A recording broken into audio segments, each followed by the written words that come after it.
அஸ்ஸலாமு அலைக்கும் வரஹ்மத்துல்லாஹி வபரகாத்துஹு. இன்றைய காணொளியில் அழகிய திக்ரு ஒன்றை தான் பார்க்க போகிறோம்.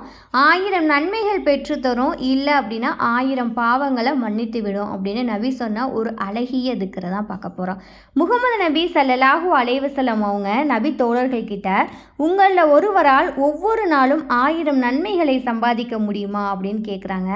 அதுக்கு எப்படி ஒவ்வொரு நாளும் 1000 நன்மைகளை சம்பாதிக்க முடியும் தூதரே அப்படின்னு கேட்டதுக்கு, யார் ஒருவர் ஒவ்வொரு நாளும் சுபஹானல்லா அப்படின்னு திக்ரு செய்கிறாங்களோ அவங்களுடைய 1000 நன்மைகள் எழுதப்படுது, இல்லை அவர் செஞ்ச 1000 பாவங்கள் என்ன செய்யலாம், துடைக்கப்படுகின்றன அப்படின்னு முகமது நபி ஸல்லல்லாஹு அலைஹி வஸல்லம் அவங்க சொல்லியிருக்காங்க. ஒரே ஒரு வார்த்தை தான், சுபஹானல்லா அப்படிங்கிற ஒரு வார்த்தைக்கு அல்லாஹு தாலா இவ்வளவு பெரிய நன்மைகளை கொடுத்துருக்கான்.